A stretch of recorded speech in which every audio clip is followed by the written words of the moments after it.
Well, good evening, everyone. Welcome to the second of 4 presentations regarding the potential for a pool replacement project. My name is Dave Hunter. I currently serve as the board president. I want to point to the fact that on the cover slide of the presentation, you see the word preliminary.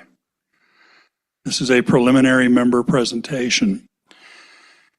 And before I turn it over to Nathan Freeland, our general manager, and Mark Dorsey from Medallion Pools for the balance of the presentation, I want to kind of share with you how we've gotten to the point of making this preliminary presentation and what it means.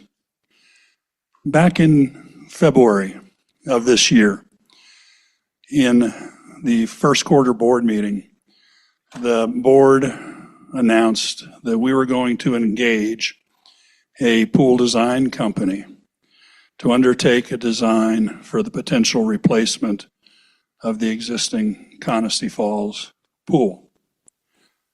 We ultimately engaged Medallion Pools and Mark Dorsey. Also in February, the board published to members for member feedback and comment a new board policy called Leading Significant Change at Conisty Falls. We put that out for member comments. We received member comments.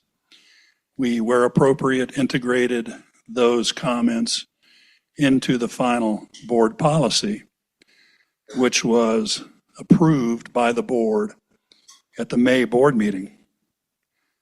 And what that policy says is that when we undertake significant change at Conisty Falls, member engagement is a key component, a non-negotiable.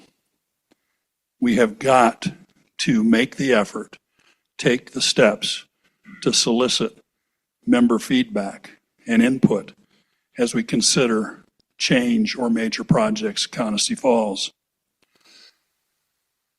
So in June, we sent out a pool survey to our members. It was open for 2 weeks, June 16th to June 28th. 618 surveys were completed, along with, not surprisingly, given that this is Conisty Falls, 800 comments accompanied the surveys. Ideas, thoughts, concerns. It was the input from those surveys that led us to make the recommendation that you're going to see tonight. Again, this is a preliminary recommendation, and we are going to hear from you tonight. Are there any pickleballers?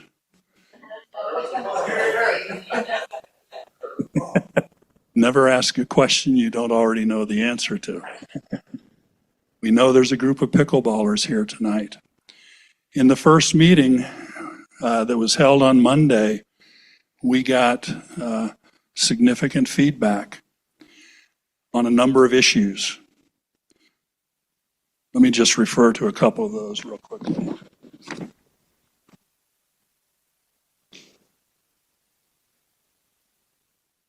We heard about pool depth from the deep water aerobics folks.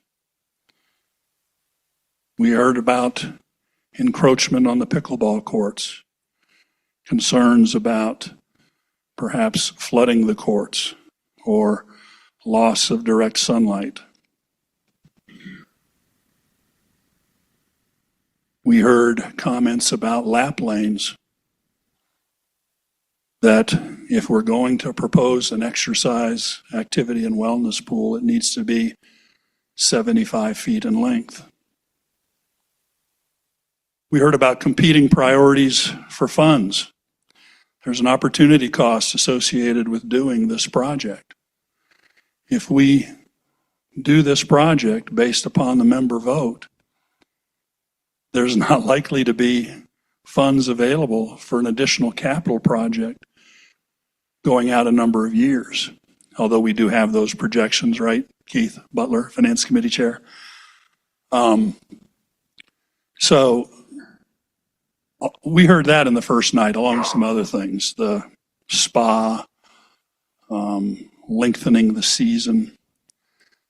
The fact that if we lengthen the season by heating a smaller pool, you still have to walk in frigid air to your towel and robe. I'm not sure what we do about that, but we heard it. And we're going to take it under advisement and consideration. What you share with us tonight will receive the same treatment. We want to hear from you. We want to get the value, the benefit of your input. And so I'm really looking forward to tonight's presentation. We hope that you will think of questions and share them with us and share your thoughts and your ideas so that we have the benefit of having as much information and data as possible as we move forward on this project. All right, I'm going to turn it over to Nathan Freeland. And Nathan is going to do the first part of the presentation, and then he'll turn it over to Mark Dorsey, who will share the vision with you. We will come back for a Q&A at the end of the presentation. Thank you. Thank you, Dave. Good evening, everyone. Mark and I know that we stand between dinner and happy hour, so we know what's at stake this evening. So we'll get right to it. We'll dive in, and that's pun intended. So this evening's agenda, we'll go through the executive summary. We'll talk a little bit about the history of the pool and how we got here this evening. The pool survey and what members identified as their priorities within the survey. Mark will walk us through his vision and the design for the current pool concept. We'll talk about next steps and how we go from here. We'll give some thank yous to the people that help us get to this point, and we'll end with Q&A. So the executive summary, this is, we'll put emphasis, this is a preliminary recommendation for the CFPOA pool replacement project. Final recommendation is pending on a few items here. Final project pricing, which is currently estimated at $3.5 million. We are waiting on the receipt of general contractor bids. A final funding plan anticipated to primarily utilize amenity reserves as well as an incremental contribution from the existing capital reserve, which we reserve for the pool. Following that, we will have a finance committee review and financial analysis of the proposed funding plan. Final determination of the soil condition and suitability for construction. Current funding projections do not anticipate a special assessment to fund construction. The current pool complex has been in service since 1997, 1998. It is nearing the end of its useful life. Since that time, the number of homes in Conisty has nearly doubled to 1,500. The top 5 recommendations from the 2026 pool survey were maintaining a quality amenity for future generations at 59%, managing long-term maintenance costs at 49%, supporting fitness, exercise, and wellness classes at 39%, extending the pool season at 33%, and supporting recreational and family use at 31%. The pool replacement project can only go forward by membership vote. The CFPOA Facilities Planning Committee and Board believe a 2-pool solution best meets these member expectations, and today's presentation will illustrate why. So a little bit of history. As previously mentioned, the current pool has been in place since 1997, 1998, but the original pool was in service from 1973 to 1997, so for about 24 years. The original pool serviced 400 residences. The pool was approximately 60,000 gallons with a very small footprint, or a ratio of about 150 gallons per residence. The typical gated community market expectation is 90 gallon per residence. The GM at the time, Rick Wade, in the November 1997 Conisty Falls News stated the swimming pool renovation has started. When complete, the pool complex should meet our needs now and well into the future, and will be planned to open for the Memorial Day weekend. The current pool has serviced the community for 28 years, currently has 100,000 gallon capacity, and at the time serviced 800 homes or 125 gallons per residence. The residential density is currently close to 1,500 homes here in Coniston at a ratio of 66 gallons per resident, which is below the market expectation of 90 gallon per residence for gated communities. Expected build out in 20 years is expected to be close to 1,700 homes. The current pool, again, is in service for 28 years and is beyond or at its useful life. Continue to have increasing repair needs and aging equipment and components that are also reaching their useful life. Aging infrastructure, including restrooms, changing areas, requires significant reinvestment. The community, again, has grown from 800 to 1,500 homes since the pool was constructed. The pool replacement and modernization have been studied for more than a decade. Previous planning has considered both recreational and fitness and wellness needs. So the pool survey and the member priorities are identified within the survey. So we have a core demographics dilemma. The survey identified multiple pool concept preferences. Community feedback highlights a challenging diversity of user priorities caused by two distinctive resident user groups, differentiated by pool usage and their own needs. So the demographic breakdown, we have fitness and wellness users. They seek structured exercise, water aerobics, low impact activity. They value predictable conditions for fitness and wellness programming. On the other hand, we have recreational and family users seeking recreational swimming, family activity, social use, who value flexibility and unstructured swimming and play. So our main dilemma, how do we integrate everyone's wants and needs into a one pool, everything design that supports a community the size of Coniston with expected future growth and diverse pool priorities? So what matters most for a new pool? Members were asked to rank their priorities for the future of the pool facility. 59%, again, it said maintaining quality amenity for future generations. 49% stated managing long-term maintenance costs. 39% supporting fitness, exercise, and wellness. 33% extending the pool season. 31% supporting recreational and family use. 25% for maintaining strong reserve funding. A comprehensive analysis of the survey results identified the current limitations. 82% long-term viability as important or very important. 55% aging infrastructure as the greatest limitation. 36% crowding is the greatest limitation, or 28% is the lack of fitness and wellness space as a limitation. But what are the facility's greatest shortfalls that members identified? Again, 55% stated aging infrastructure and mechanical systems. 37% crowding during peak periods. 28% limited fitness and wellness space.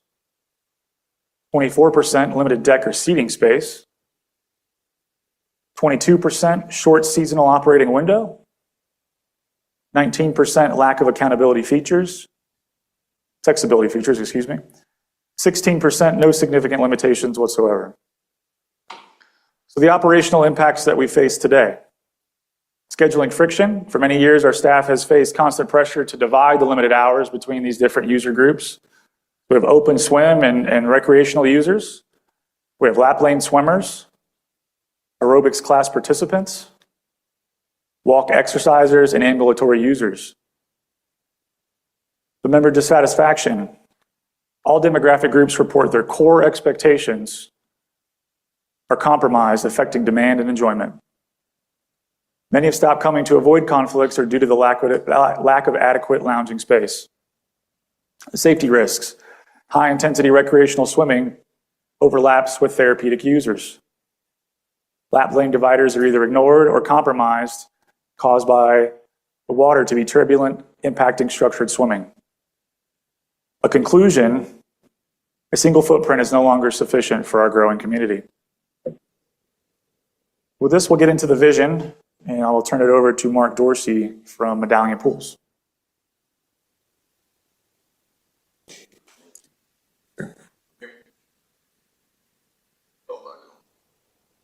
No? I think your mic's even buried there. Maybe we abandon that, go handheld. Bueller. All right. IT likes to sabotage me with these things too. Hello? The light. Hit the little button. Hello. There we go. All right. So y'all saw that the 16% of the community said there's no need for any improvements. Is that who we have here tonight? Okay. Check. Sorry. All right. So let me, I think this is the video. The video, Larry, did you add it in? Let you play button, Larry. All right, let me let you look at that for just a second. Because unless you've seen it, everybody's oriented by where the pickleball courts are. Correct. What? There you go. There you go. Thanks. Off screen. Your bocce ball court's up to the right. You see we've got two pools.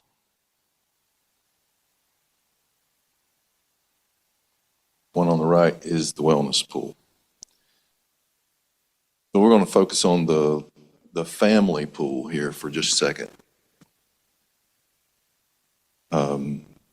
Primary focus, obviously, recreational swimming, active play, and family use. There's separation, allows active recreational swimming, structured fitness programming to occur simultaneously. So you see right here, that's a zero entry. Bubblers there at the entry of that can be turned on and off. Maybe you have those on for weekends and maybe when a lot of grandkids and younger kids are here. So that's zero entry. You've got two wet shelves, sun shelves. If you guys are from anybody from Florida, I think y'all call them sun shelves. 8 inches deep, basically. It's a good lounging area, good place to sit and have a conversation. You've got benches on this side. The maximum depth right here in the middle is about 5 feet. Buddy, last meeting was real concerned about that. North Carolina, I'll address the depth in a couple of ways. Obviously, 5 feet is going to hit. I'm nearly 6 feet tall. These boots on, I actually am. 5 feet hits me about my chin, maybe a little lower.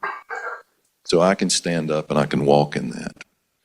North Carolina has some of the strictest commercial pool code requirements of anywhere in the country. Maybe Florida, maybe New York, or similar in regulations. If we go deeper than 5 feet in any part of any commercial pool, there has to be a rope dividing that off. So you can see that to go deeper than that in this pool scenario really doesn't make a lot of sense. It would really confuse the usage. Swim capacity provides capacity to accommodate increase. This pool is actually several hundred feet bigger than your current pool. Okay. We'll notice, you can see it, the back of your pickleball court, you pickleball people know you've got a little asphalt area and some utility buildings back here. This wall is actually even with that. And by the way, we're not doing anything to the pickleball courts. I'll get into that more in a few minutes. Oh, nice job, Larry. Larry added this for us. 0 entry here, 3.5 feet, 5 in the middle. You can kind of see that. 0 entry. 0 entry, it's just, some people call it a beach entry. Good question. It's just starts off at, if I'm standing on the pool deck, it's just going to start off at a 10% slope till it gets to all the way down to 3.5 feet. Yeah.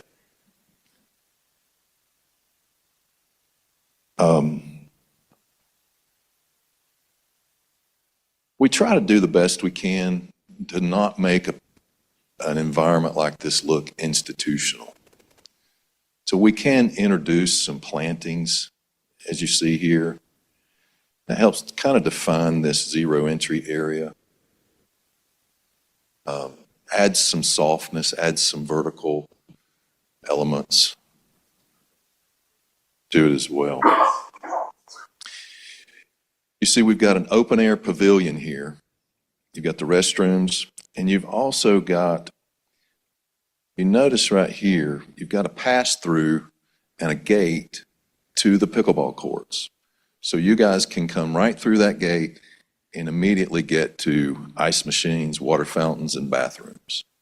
You've also got a shower, a full ADA shower in each bathroom for you to use. I'll go ahead and say this about the pavilion.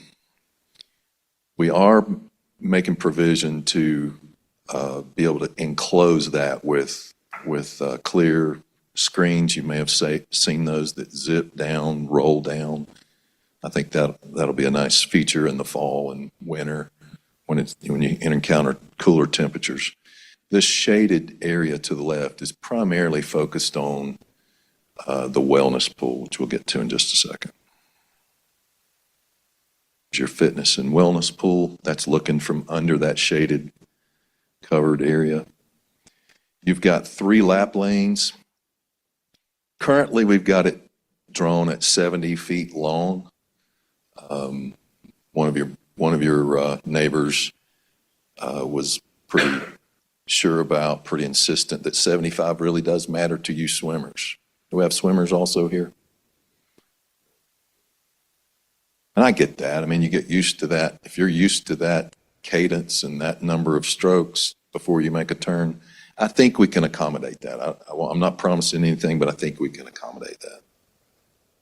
This pool also has an automatic cover.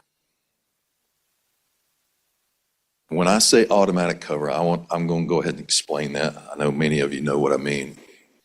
It's a cover that runs underneath the coping on each side. So that would be underneath the coping on the far end would be the vault. That's completely hidden.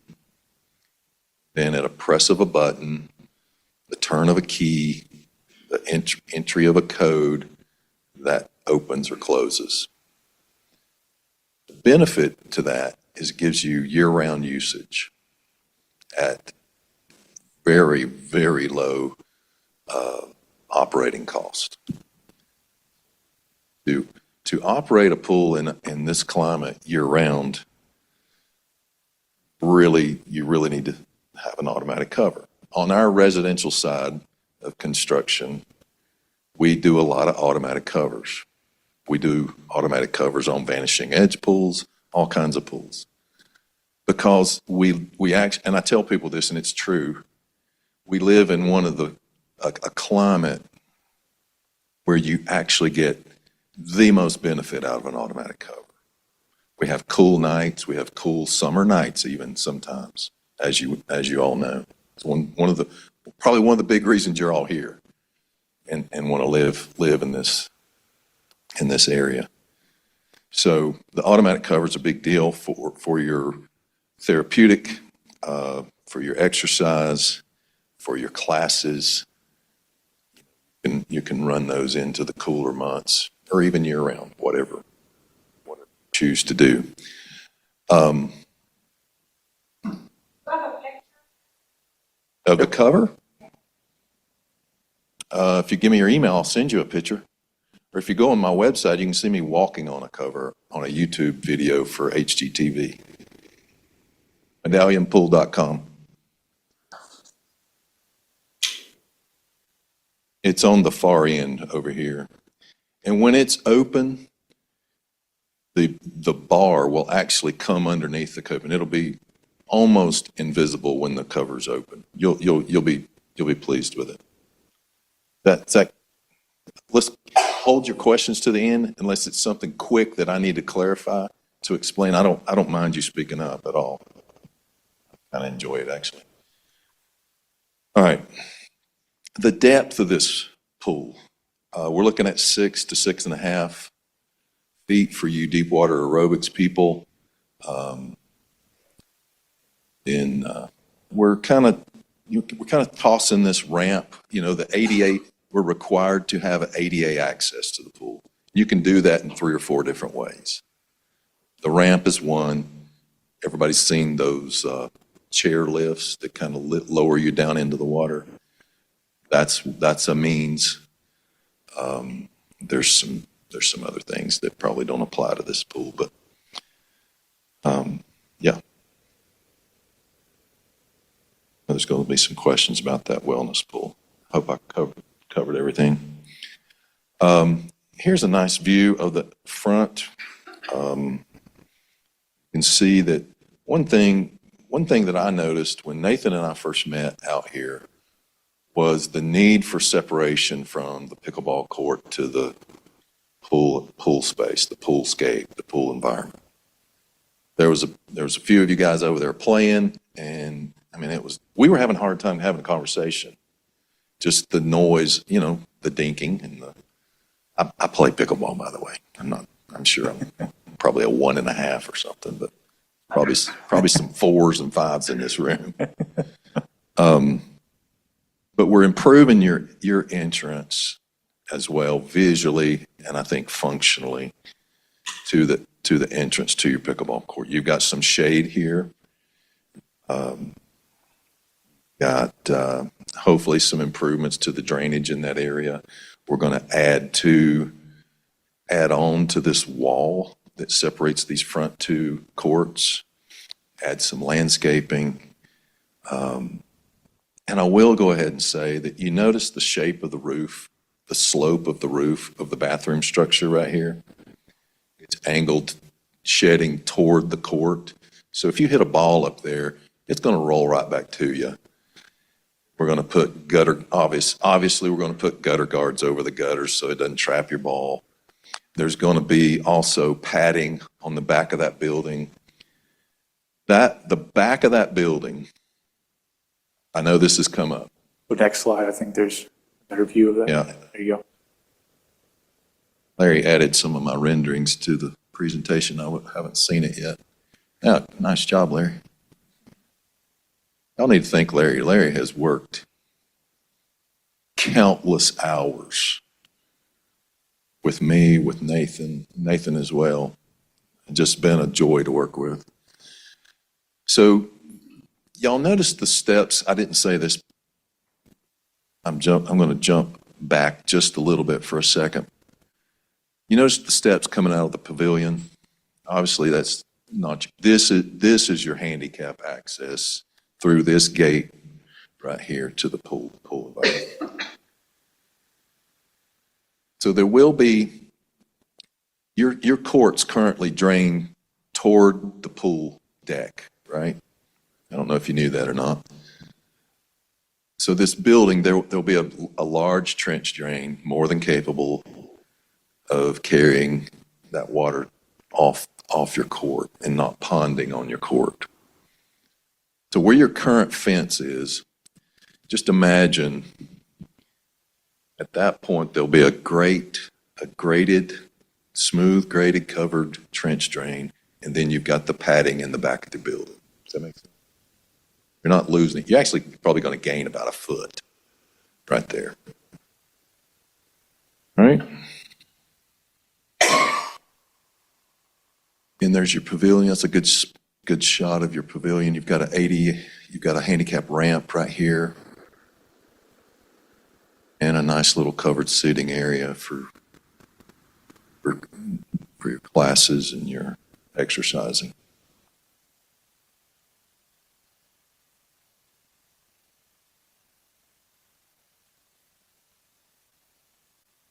That pavilion is wide open. I think the only thing we've put in or proposed right now is a little small in that right-hand corner, a little small counter sink, no bar. You're wide open. It's a very flexible space. Kind of see my attempt to render those plastic. Software didn't do a very good job on the plastic. Roll down enclosure. All right. I think this is where Nathan comes back in. I will look forward to your questions. Thank you, Mark. Okay, so let's get back to why a two-pool solution is being recommended. So if we rank the member priorities in the left column here as a quality amenity for future generations, and if we break it down into a two-pool solution, a one-pool solution, or doing nothing, which of those achieves these? So a quality amenity for future generations, a two-pool solution does, a one-pool solution does, doing nothing does not. Managing long-term maintenance costs does with both pools, doing nothing does not. Optimizing support for fitness, exercise, and wellness, a two-pool solution achieves that, a one-pool solution does not. Optimizing family and recreational pools or use, a two-pool solution does, a one-pool solution does not. Extending the pool season, a two-pool solution achieves this, a one-pool solution does not. We look at next steps. So as previously mentioned, we're currently proposing $3.1 million from the amenity fund and an incremental amount that we already reserved for in the capital reserve for the pool at $400,000, and a total project cost of $3.5 million is the current estimated cost, which includes a 10% contingency. With that, existing amenity and pool capital reserves are currently contemplated as the funding source for the project. Final project cost and funding will be, recommendations will be developed following the receipt of the general contractor bids and finance committee review along with a financial analysis. The financial analysis will consider reserve fund balances, future reserve funding needs, and the long-term impact of the project. Based on current estimates, a special assessment is not anticipated to fund construction. So our proposed timeline. So currently, late in August and into this month, general contractor bids, final project and pricing is received. Again, late into this month in September, finance committee will review a funding analysis and reserve impacts reviewed as well. In September as well, our final recommendation and member notice, final project scope, cost, and funding. If all those stars align, we would aim to conduct a member vote in October. Should the membership vote in favor of a project, phase one in November and December was when demolition would begin. In January, for phase two, construction would begin. In March, or phase three, the pool would be complete and auxiliary buildings constructed. In April, for phase four, the pool deck finishing and the furnishings would be ordered. In May, June, or phase five, certification, testing, and landscape would be complete with a targeted opening date of July 2027. So a significant question, will our annual POA assessment increase to fund the project? And again, based on the current $3.5 million project estimate, no increase in the annual POA assessment is currently anticipated to fund construction. The preliminary funding concept utilizes existing amenity and pool capital reserves. Final funding recommendation will follow receipt of general contractor bids and finance committee review and financial analysis. Will a special assessment be required? Again, based on the current project estimate and preliminary funding concept, a special assessment is not anticipated. And following receipt of the general contractor bids, the Finance Committee will evaluate the proposed funding structure, remaining reserve fund balances, and future reserve funding requirements. So current pool versus new pool. So we currently have 9 umbrellas on the deck. We would be going to 40. The water surface area is currently at 3,080 for the main pool and 240 for the smaller area that we currently have. The community pool would grow to 3,850 square feet, and the fitness and wellness pool would be at 1,800 square feet. Mark, I believe total gallons combined would be 160,000 gallons versus our current 100,000 gallon capacity. Is that correct? Pretty close. Okay. Our current deck space is 8,780 square feet. We'd be going to just shy of 10,000 square feet of deck surface. We'd have 1,530 square feet of artificial turf and additional 1,400 square feet under roof under the pavilion. Seating, we currently have 9 chase loungers, 11 tables and 39 chairs. We'd be going to 9 deck loungers, 32 deck chairs with 8 umbrella tables. 24 chairs. There it goes. 24 chairs under the roof, as well as 40 side lounge tables for the deck loungers. So a few thank yous. We want to thank the Facilities Planning Committee for helping us get to this point. This team has invested a significant amount of time and effort in developing a comprehensive understanding of the marketplace, considering design alternatives, industry trends, gated community benchmarks, engineering considerations, and related factors influencing the project. The unique aspect of this initiative has been our collaboration with Medallion as subject matter experts to refine and finalize design details, including rendering, RFP documentation, vendor evaluations, and other critical project components. This collaborative approach accelerated the project timeline while achieving an unprecedented level of detail for a capital project at this stage, fostering meaningful cross-functional exchange of ideas and enabling more informed, data-driven decision-making. I want to thank our Facilities Planning Committee with Dan Glassow as our chair, Bradley Caldwell, Joe Lapps, Bill Mills, Ed Thomas, Vic Tipstra, Vince Tidwell, Chip Webb, Larry Rourke as our board liaison. All right, so Q&A.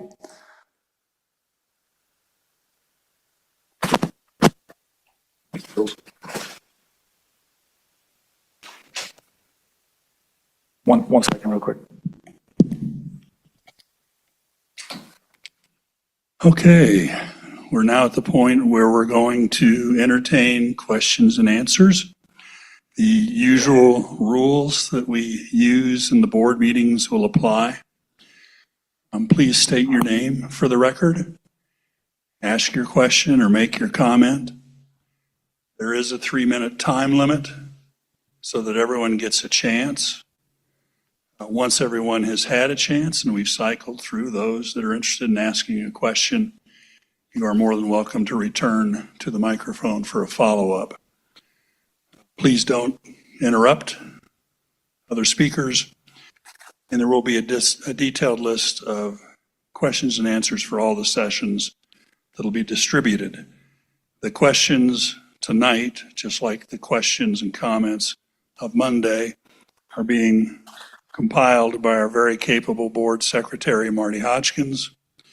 Marty will also be the keeper of the egg timer that he will set for 3 minutes. And so when you do hear the egg timer, we appreciate everyone's cooperation. And with that, I would invite Larry and Mark and Nathan up front, and we will do our best to answer your questions.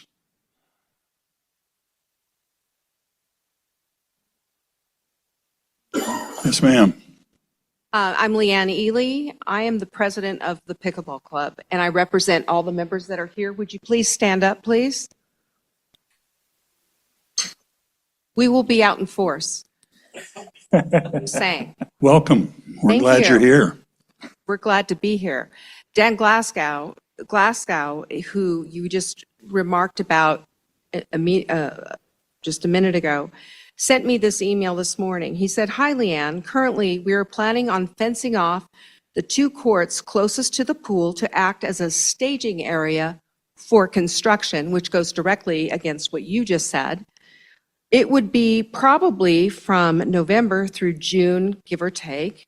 We thought with the Florida folks gone, it may not impact us too much, and Nathan has promised to resurface back all 4 courts. Let me know if you have any questions. I'm planning on being there tonight also." Cool. So here's the deal. You guys are saying that you're not going to do that, and yet you're saying that you are going to do that according to my records. So what is it? What are you going to do? Are you going to take out our courts? The courts that we just resurfaced and redid a few years ago and spent a pretty penny on, and now you're going to take them out as a staging area for construction? I don't know where that came from. Okay, well, one other thing I want to point out. We have a member in our pickleball club who redoes courts and rebuilds them, pickleball courts in Florida, and is a member of our pickleball club. And he said there is no way that it will be a matter of resurfacing. It will have to start over because it will destroy the infrastructure of our courts. I don't know where that came from as a contractor as well. I would never use that that's not a great stage. I would never even think about putting equipment Where are you going to put the staging area? on the pool side. On the pool side? Where? There's nowhere to put it on the pool side. You've got a building there, you've got a pool. Where are you going to put it? Need a lot of. I don't think your lab mic is working. It's not. No. Leanne, let me help. I'm Larry Rourke, for those of you that Hi, don't Larry. know me. My Hi, neighbor. how you doing? We have never had a discussion about that, so I want to reinforce our desire. We've done everything we can to this point in time and realize that once we get into construction, we may run across hurdles that we've got to deal with, but we're trying desperately up front to make sure, and we've worked with Mark on this, to make sure that we're not intruding anywhere that you think into the pickleball area, other than we have to worry about the drainage and fix that for the future. We have to make sure that we've got our equipment being stored in the pool area. Our demolition is not going to be involved in doing any demolition to your courts. The fence is going to come down. The No. structures, That's demolition of our courts. You take that fence down. well, let me finish. And our desire is that we were going to put a temporary fence up for that as we're building that structure. In regards to the time frame that you mentioned, let me go back to that. The construction, the demolition is not going to start until probably late November, early December. Actual construction, if you look at the schedule that Nathan talked about, we expect to have the structures fully in by the end of March. So we should have your courts available at that point in time. This, either you're going to have this year that we're going to have to replace the pool, or we're going to have to do it next year. I'm not, okay, but my question is, you're going to impede on our courts. That's my statement, because it's based on everything that you've said. You're going to take our fence down, therefore, our courts 3 and 5 will be unplayable. And this is during high season. Okay, let me comment on that, Leanne. Thank you for the input. Whenever you have a major capital project like this, there are disruptions, there are interruptions, there are decreased, diminished levels of service and member satisfaction. That's a given. I was talking to one of your pickleballers before we started the meeting. They're building a traffic circle up in Cedar Mountain. They've put out the semaphore stoplights as a precursor to starting that project. That project is going to add, a simple project like that is going to adversely impact parking, frontage, access for some period of time. Some impact will happen. We don't know for sure at this point. What the board is saying is we'll do our absolute best to minimize that. You know, we're a community of 1,700 owners. We know that pickleball is important. We have 300 members. I understand. I Plus. thought it was 400. Well, give or take. A lot of Okay. people aren't here during Okay. the high season. So it's important. So is the pool. So is the golf course. So is the dining function. And whenever you undertake a capital project like this, you're going to have those issues. The commitment from the POA is to minimize those as much as possible. And, you know, let's circle back around based on this feedback. If you have additional detail that you would like to share with us, we'd love to have it so that we can address it. Well, we've just redid courts 3, 4, 5, and 6 a few years ago. Right. It put those courts out of service for 3 to 4 months. The cost, I don't know, but I recall it was somewhere in the $50,000, $60,000 range. Thank you. $80,000 range. Okay. We're going to jeopardize that? I mean, you know, I look at it like you guys just redid the bathrooms and now we're going to tear it all down in the, why did we do that? It's money that that we are spending as owners here. And now you're going in and you're going to mess things up. And So all let of me that, ask you this, Leanne.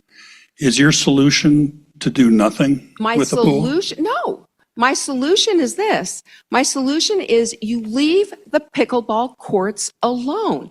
You move things out a little bit. You keep that, your little thing that you want to build right there. Don't have the, you know, the roof slanting over us. We all know what a storm does around here. It's like, you know, you got a shed roof, you got all that stuff coming in. You take away our airflow and all of that. Give us a 3-foot buffer Okay. or something.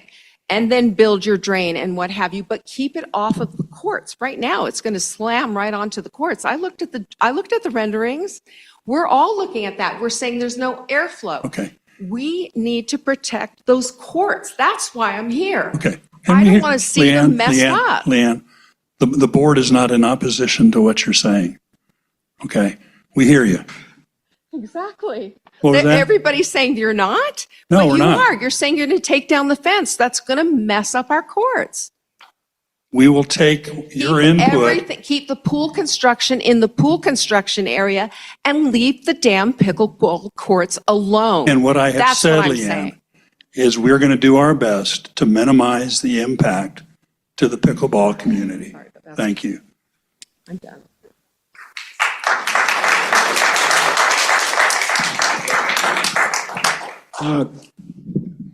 Craig Wilson, 31 West Court.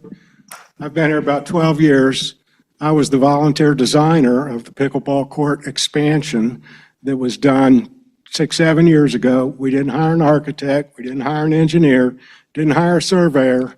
I plotted it up on Google Earth, drew it up to scale, got Spencer to come out there with the instruments, shot all the elevations, figured all that out, and we built it. And it works. But we didn't do anything with the drainage. That was to be addressed at some point in the future, when in the grand plan, they were going to redo the pool and the drainage. And so then we overlaid the 4 courts that Leanne was talking about, and I got involved in all the dimensions on the court layout. You got to have 7 feet from the sideline to the fence. That's all you got is 7 feet. If you put the drain on the pickleball side of that fence, now you don't have 7 feet. You have whatever it is, 6 feet, 5.5 feet. Then you're stepping on the drain cover. You got a safety hazard. We get snow, we get ice. That drain cover is going to get slippery in the wintertime. So my suggestion, this remedies a couple problems. I try to come with solutions, not just with problems. Put the drain on, leave the fence where it is, leave it up during construction, put the new drain on the pool side of that fence. That way, the pickleballs don't go flying over where the guys are working on the swimming pool. And you don't have to put up a temporary fence. You already got one. And if that, whatever the width of that trench drain is, whether it's 12 inches or something, that's a pretty big drain. If that means you got to push the site plan over a foot to make up for that, probably not. Nobody's going to put their pool chairs right up against the fence anyway. So that's my suggestion. Move the drain over there. And there's a problem with that catch basin that's right there between the two pickleball courts. It does not properly drain. There's a puddle of standing water. It gets ice in the winter. I slipped on it on the black ice, hit my head. I didn't sue. I didn't call Morgan & Morgan, but I think that'll get straightened out with everything coming up. Thank you. We appreciate you. Craig, thank you for the feedback and the suggestion, and we appreciate your forbearance with regards to not calling Morgan & Morgan. I remember when that happened. I'm Cheryl Manzone, 453 Stasti Drive. I was here for the Monday meeting. In comparison, your new slides on this presentation, thumbs up. Nice job. You really added some good information with the things that were done. So thanks for that. Larry made us do that. Yeah, that was good. No one has ever stated out loud that the recreational pool will be heated. So I'm just going to ask, will the recreational pool be heated? We've talked about the wellness pool. Of course. So yes. Okay. Thank you. Just wanted to make sure. I had some questions last time. They were answered. I went back and listened to your answers again, so I could kind of do that. And I went back and looked at the renderings and stuff. The AED currently lives over by the bocce court entrance and the gate to the pool entrance. I can't see that far in your renderings. I'm assuming the AED will be left in the same place. Is that correct? No. No, we're moving it. Where are you moving it? Your ADA access to the. No, she's saying AED. No, the AED, the shocker The when you have a defibrillator. heart Put attack. that, we could put that anywhere. Okay. I thought We she could put it in misspoke. between the bathrooms. We could literally mount it anywhere to the structure. Okay, and with that response, I want to tell you why it is where it is. Okay. Unfortunately, a few years ago at the pickleball facility, we did have fatality from cardiac arrest. At the time, the AED was on the back wall of the bathroom building, inside the locked gate. After that occurrence, it was moved out into the parking lot to make it accessible and not ever be behind a locked gate again. So please leave it there if you can. How about if we add another one? I mean, you add another one, that's a bonus, sure, Yeah, always. Yeah. Yeah, okay. The next thing I want to just ask about, currently on the pool facility, there are light poles with lighting. There's two on the pickleball court pool side, and there's one over by the kid pool. Those are not in your renderings anymore. I'm assuming you're taking those out and putting lighting on the buildings and stuff. Is that correct? Your lighting will be comparable to what you've got now or better. Okay, because on those two light poles between the pickleball courts and the pool, there are two lights that focus light on court 3 to allow people to play in the fall and winter when it gets dark. So Yeah, just making, we've talked about that. okay, super. Obviously, we can't get everything in a rendering. Yeah, okay, just wanted to make sure you thought of that. Diana Allen from Pickleball asked about the front parking area by court 1. And in your rendering, again, I can tell that you're leaving that retaining wall. And you had talked to her response about filling to kind of bring that level of the parking lot up. Can you kind of explain that a little bit more? Because I'm not sure what you mean by that. I think I know what you're talking about, but I'm echoing. Currently, about half of your parking lot, as you know, goes to that big catch basin that you mentioned that's between the courts, the pickleball courts. Everybody knows about it. It's in front So of that. you're talking about the big grate that's The in the big middle grate, yeah. of the social area in front of the planter? Yes. Yes, okay. Mike needs to get a little closer to your mouth. Oh, thanks. Excuse me, go ahead. Oh, I'm just waiting for your response. You were So the speaking. drainage there is just kind of, it needs some improvement. I'm actually surprised your pool deck doesn't flood during the rain because you're draining the entire pickleball, those back four courts. Yes, toward the pool. Onto the pool deck, and it's just these little spot drains, I call them, Yep. that are every 20 feet or more. I can't believe that you don't have those filling up and backing up onto the court during a thunderstorm. No, what I'm talking about is by the side of Court 1, for lack of a better I don't know word. what the numbers. Okay, The Court first, 1 is the court near First the two that parking stand lot front end. yeah. Do you want to pull up the rendering of the front of the facility? Would that be helpful? Okay, I get where you're talking about now. Okay. So So right now, there's kind of like that. segmental wall. There's a retaining wall, and then there's a trench, basically, between the court and the. We're not going You're- to touch any of that. Okay, All I'm proposing that we do is because now when we fix the drainage, yeah. There's the one that'll help us, thanks. when we, see, everything's funneling to right here. Right into there, To correct? that big drain. Well, this wall is just a segmental wall. It's just loosely stacked. Everybody's seen it, right? That's not a waterproof wall. The only reason it's not, it's just there's kind of a small, slight valley shooting through there where that person's standing.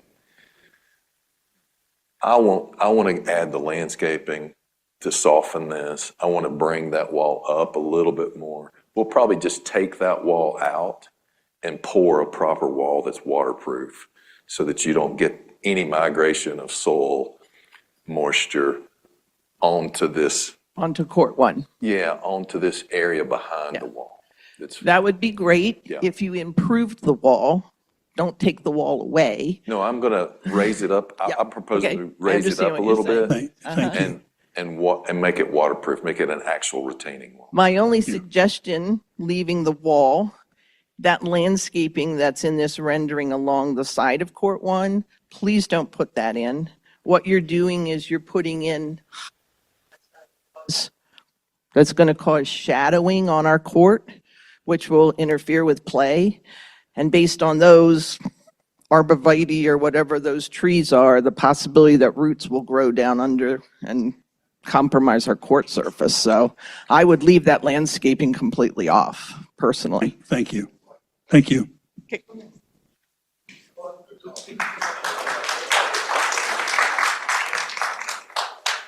I'm Richard Brightman. I'd like to first thank everybody for their time in putting all this together and doing all the planning. I have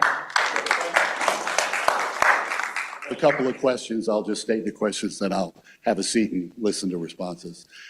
First of all, what, if any, effect on the golf course? Will there be any encroachment by the new retaining wall onto the number 10 tee? Second, what, if any, effect on the parking? Will there be any encroachment of the new facility on the parking's facility? So those are my questions. Thank you. Thank you, Richard. Nathan? Nathan, you want to answer that on the? Yeah. I counted the number of parking spaces after that first meeting because it came up then. It's a net loss of about 4 spots is all. Want to hit the wall? Feet were going out. Oh, the wall, no effect at all on the golf course. You've got a really good buffer there. Actually, it'll probably be improved. You've got a drain down there,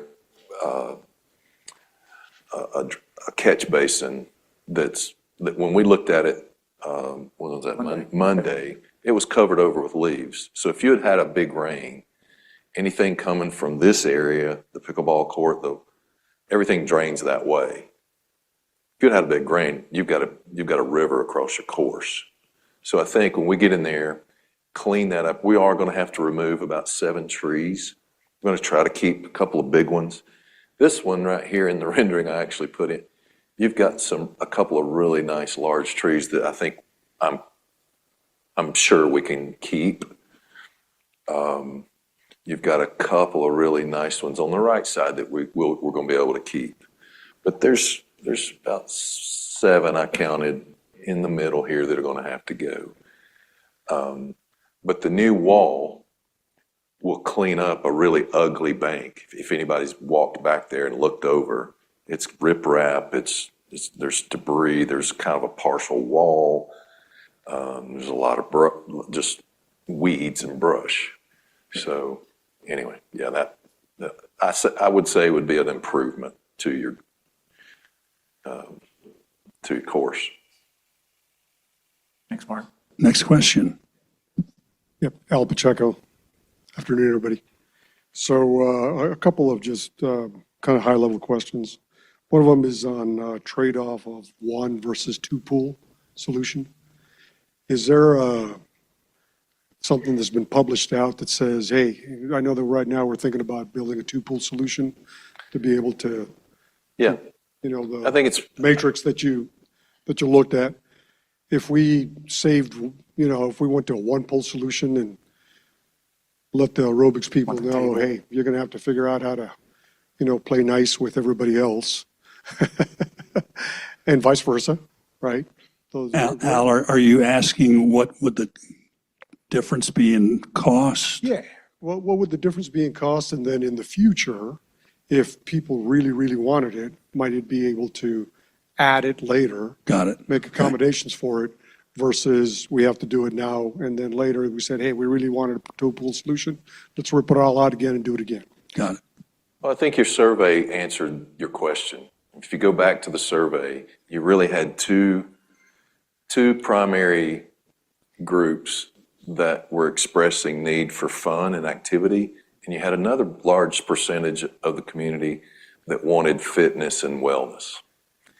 And also, along with that fitness and wellness, you remember there was a large percentage that mentioned the short season. So the 2 pools, specifically the wellness pool, really addresses that well. That fitness, the exercise, your classes, which by the way, you can also do classes while you've got lap swim going on at the wellness. You can do classes in the big family pool.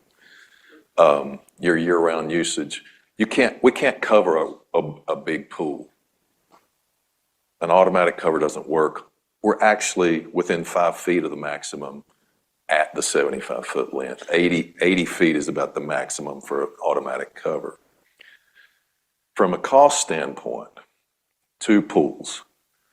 You think about trying to accommodate your lap swim in 1 pool, which I've done in several communities that I've designed. And it ends up being, it's challenging. There's always a compromise. The more functions, the more people that I have to try to meet functionally in 1 pool, the larger that pool gets, the bigger the equipment gets, which bigger the pipe. You're probably cheaper from a surface square foot, cost per surface square foot. I kind of talk, I'm from here, if y'all can't tell that. The area, not Conisty. From a price per surface area square foot of water, you're cheaper, less expensive to do like this versus trying to do 1 large pool. So basically what you're saying is we get more for our money You do. on a square foot basis. Thank you. With You said it much better than I two-pool did. solution, Yeah. as opposed to Yeah, if we just went one. and your functional, your separation of those uses from morning till nighttime. You've got an opportunity, and if you notice, I put a nice raised planter right here to separate this area from the zero entry is probably going to be more of a spot where kids are going to congregate. So you think about those Memorial Day, 4th of July, those big weekends when this place is at capacity, you're really going to this really helps to separate those groups and help everybody have a better experience. Okay. I would encourage. Good question. I would encourage, though, to put some numbers out to let everybody know, hey, look, if we want one pool, we'd say $100,000 or whatever it is, right? The curve is going to be the curve, right? I'm a numbers guy. I'm a left brain kind of geek guy. So I like to see all that stuff. You're not on the strategic planning committee, are you? I am, it's just been rumored. That's good feedback, Al. And then the second one is the overall footprint of the complex itself, right? So we have an overall footprint. Are you going to grow it in any direction? I mean, obviously not towards the pickleball, because we're going to Just intrude on their play, right? Just But- on the side of the golf course end. The current wooden retaining wall behind your bathroom facility equipment room right here, it's about the same. We didn't grow that at all. We are growing a little bit right in here. Obviously, we're coming into we're kind of cleaning up your traffic flow right here is the attempt. And this is a good picture. We gained back two parking spaces over here that have never been striped. And like I said earlier, it's only a net loss of 4. And I think I actually can improve your handicap parking situation as well. But yeah, we're adding a little bit of space back here Towards golf, to the current footprint, yes. towards the golf course itself, right? Yeah, And so it's and no basically, impact for the golfers though, either? you're right. So I was going to address that. So basically, if you go to your current pool, if you go down there and look at the fence, look down that slope, the wall, the new wall is almost at the bottom of that slope. Almost, not quite. Okay, Thank you, Al. appreciate it. Thank you. My name is Martha Land. I live at 41 Wadigi, Siogi. I got one of the longest words, I think, in honesty. I have two questions, and they really kind of hinge one on the other. 3.5 million is a lot of money, and with other friends we've been talking, there wasn't anything of rendering maybe for, what does 1.75 get you? What does 2? What does 2.5? 3 million get you? Because with contingency of 10%, this is very possibly going to even grow. The 3.5 includes the 10% contingency. Right, 10%, but you don't know what you're going to find once you start. I mean, the retention wall, I'm just wondering what that's going to run. Do we have to go all the way that far back? And then on top of that, my concern is what other projects will be underfunded with this? Those are my questions. As I mentioned in the introductory comments, whenever you undertake a major capital project like this, there's such a thing as opportunity costs. If we spend the $3.5 million on the pool, you don't have that $3.5 million to spend it on something else. There's 2 reasons that you replace a pool. You replace a pool because you want to significantly upgrade the amenity, or you replace a pool because it has to be replaced. It's fully depreciated. Its useful life has been reached. Efficiencies are decreasing at an accelerating rate. And so there's the question of how do we make this meet the number one expectation of membership, a quality amenity now and into the future.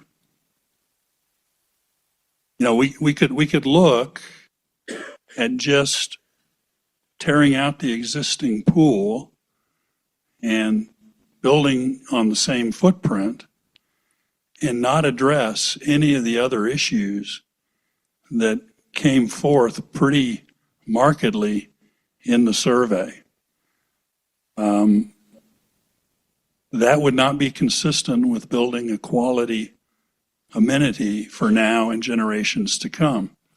And it was interesting in 1997, the quote by the then general manager, you know, this is not just about building for now. This is about building for now into the next 30 years. Mark just said that if we were to try and build and accomplish all the objectives and priorities voiced by members in a single pool configuration, that the costs would be likely equal or higher. Greater. So to what degree do we want to scale back just to have what we have now when we know that wellness, physical activity, water activity is important, increasingly important. That's why we built the Activity and Wellness Center. And so we have a fully depreciated asset that's a significant component of the menu of amenities that we have that we need to replace. And what we're trying to do is think strategically, think long-term, get the member feedback, get the input from membership as to what's important for them, and as much as possible, provide a recommendation that is consistent with those priorities articulated by members. I suppose we could go through something to come up with a, like for like calculation. Is that what you're asking for? I just want to clarify. No, so 3.5, there's a lot of things.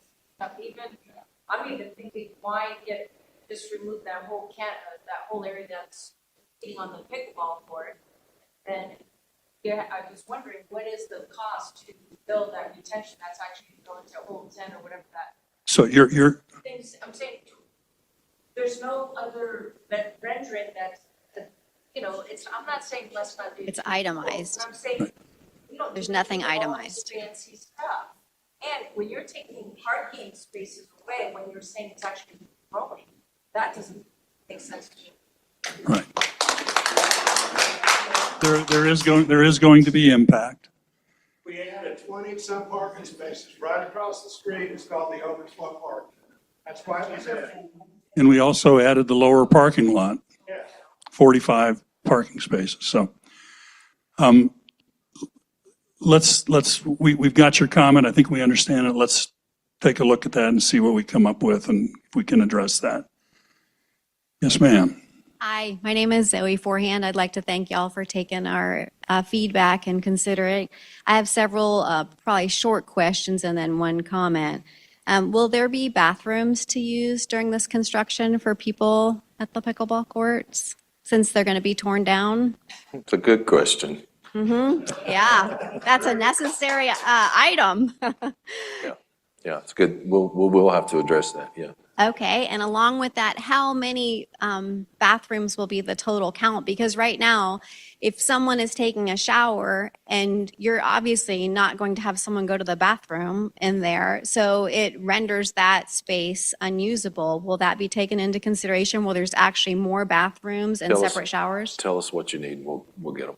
Okay, because that's just silly. I mean, I know when I take a shower after the pool, I'm not going to let someone go and use the restroom that I don't know, obviously. We're talking about during construction for the pickleball people. Right, and then I'm asking afterwards as well. What's the final count of the bathrooms after construction has been completed? I don't think I saw that in there. Configuration of the new restaurant. Oh, And yeah. how many were there? How many And how many were comfort there? stations do we have now and how many will we have upon completion? Right. Well, since you're adding in 90 chaise lounges, I would assume that you're adding in more restrooms because there's going to be more people that have to use them. 3, There's four vestibules in the women's.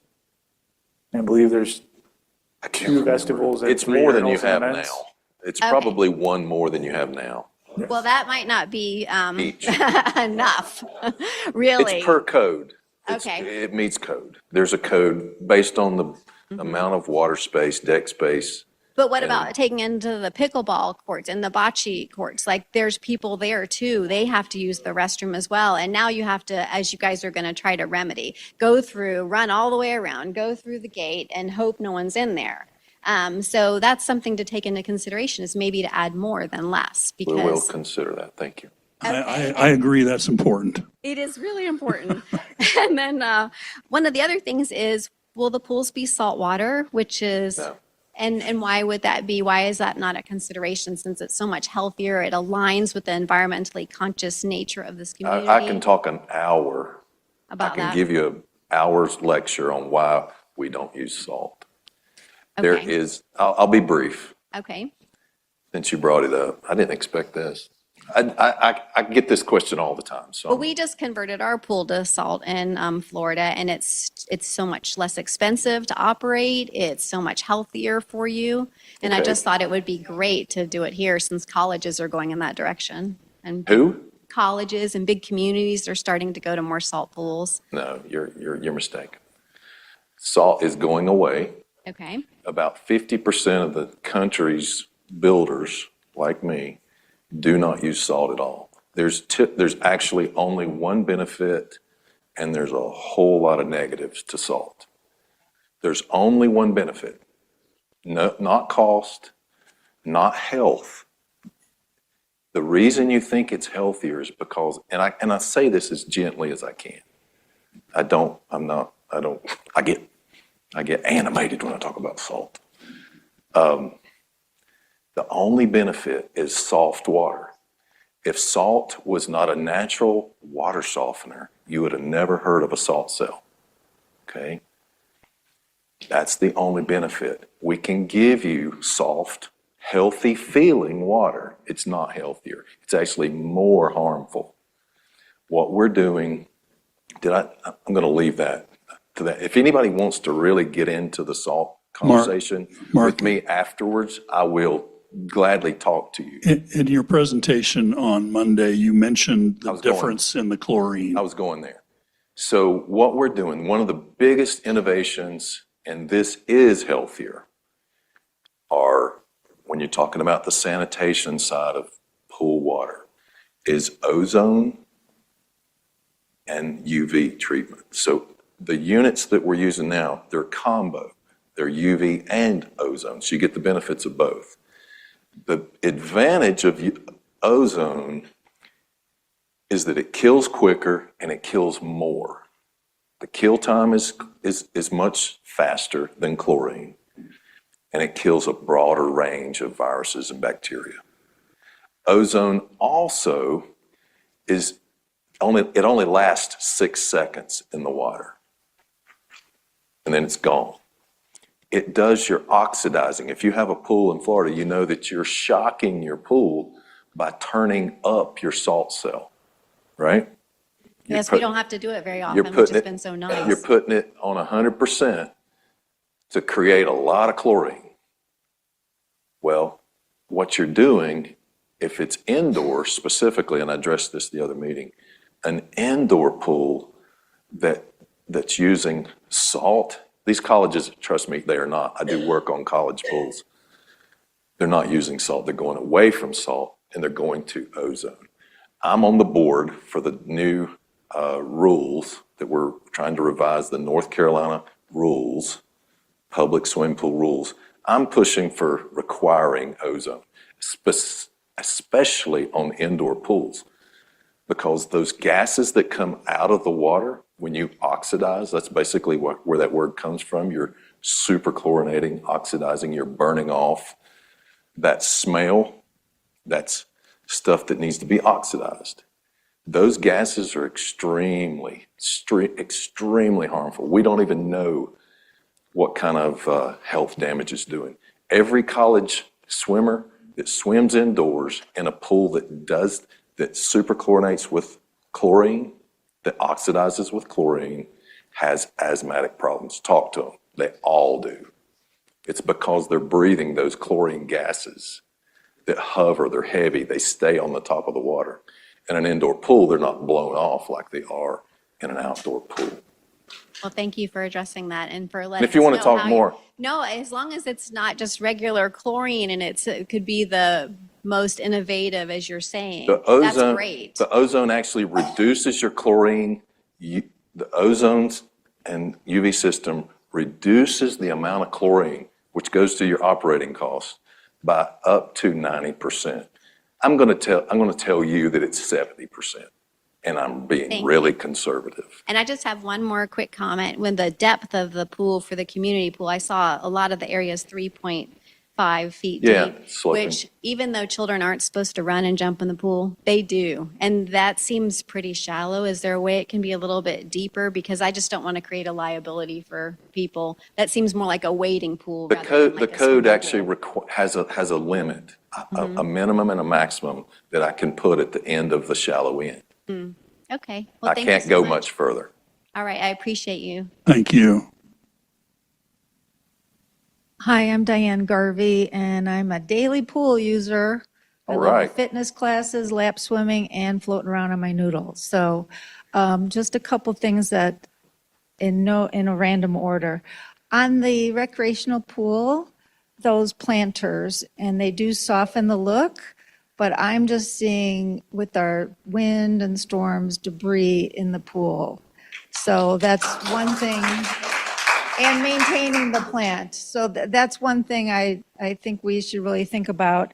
And as far as the furniture, I love that there's all those umbrellas. I am there a lot, and when we've had very busy days, that it's more of a demand for the tables with the umbrellas than the lounge chairs. I think because as families come in, when I've seen shortages, it's usually the tables, and that's I think something you've that only could be got a handful, addressed. right? So for the fitness pool, I have a couple questions. One, I'm very grateful that you're trying to make it as versatile as possible and that you've added a deeper end or are attempting to do that. Will that require a lane rope? It will. It will. Okay, and then two, in our quest to be as most versatile for shallow water fitness classes, deep water fitness classes, we just want to make sure that we're not going to create something that no one's happy with. Because like the shallow water people need it 4.5 feet, and you're going to have a lot of people coming to those classes. And the deep water want it deeper, but we don't want to make it versatile, try to make it versatile and then have no one happy. So that's another thing to talk about. And, and with the cover on the fitness pool, is it still, you can grab onto the edges and Yeah. pull yourself out? And a lot of times in the fitness classes, they use the wall to do fitness. So. Yeah, there's no difference in the wall or the coping. Okay, terrific. Thank you Just very a little- much. Little track underneath. Thank the you, coping. Diane. I'm Nazan Kundal, and I live on Stalola Lane. I have a couple of questions about the fitness pool. Were there any consultations with the water aerobics people, the people who teach those classes, many of whom have been here teaching for 11, 12 years, I believe, to ask what their opinion was of the depth of the pool? yes. So they didn't ask for something deeper than 6 foot? Because I'm think- 5'11", and when I do deep water aerobics, I need something a lot deeper. 6.5. Okay, Yeah. it's still not very deep for deep water aerobics for most people. And there are a lot of really, really tall people who do water aerobics. So that's the first thing. The second thing is, what is the cost of the sun shelf? I can't tell you that. I mean, that's, Because do we need two? The thing that you sit on, that's where you can sit in 8 inches of water? I yes. don't remember. I mean, do we really need two? It's the Because I most, it's think one of the they're most used, expensive. it's typically one of the most used spaces in a pool, residential or commercial. Okay. The second thing is, and this is probably going to be very unpopular, do we need a pretty pool or do we need a functional pool? Because if I'm not mistaken, every one of those jags adds a cost on versus a straight line. No, it's all about square footage. Price is all about square footage. Okay, so there's no additional cost for having a little jag with a little bit of I extra mean, if you want an sun ugly space. pool, I mean, we can make it ugly, but I don't Well, I'm understand not that. asking you to make it ugly. I'm asking you to maybe not cost $3.5 million, and somewhat similar to what the other lady said. How come we haven't been given an option for a $2.5 million or a $2 million pool? Why is it a $3.5 million pool? That's, one of the things that I'm interested in. The third thing is, what temperature will the cover on the pool keep the water at? Say again? What temperature will the cover on the pool keep the water at? At what temperature will it be when the cover is on? So if it's on Whatever you overnight, guys set the heater at, it can be whatever temperature you want. so it's not a sun heated pool. It is a pool with a heater in it. Yes, Okay, and how is that going to be heated, by gas or by electric? gas. Okay. And you say that you're only going to lose 4 parking spots. Yes. I don't know if you've been there on a Monday morning when every single pickleball court is taken up, when we have 5-person bocce, we have 35 people in water aerobics, and we have some people swimming laps. I have had to park all the way on the bottom level near the fitness center because there are people parked along the road because there is no parking. The lower level is full. Everything here is full. Is there any way to make more parking? We haven't looked at that, I can say that. Pardon? We haven't looked at developing additional parking elsewhere on I property. would highly encourage you to show up on a Monday to come and see what it really looks like. Okay. Because it is busy. I have driven by multiple times throughout the week, and you're right, there are certain people that need to park in the lower level of the clubhouse and activity and wellness parking. I'll tell And you. it's an additional 100 feet that needs to be traversed to Which get is to not a big bocce. deal, but that's not the point. The point is you're taking away parking. But I'm trying to keep it in perspective as well. Right. Well, Okay. It's not like we're embarking on a 2-day trek, but I hear you. No, I know. Thank you. Hi, my name is Eileen Morris. My question is more of a comment for the board. Thank you for all the hard work you've done. This is really interesting information. We're spending, a lot of money. That's what it costs. I don't have an issue with the price. I have an issue with, I would like to have the board think about a lifeguard or someone in charge. It's a free-for-all.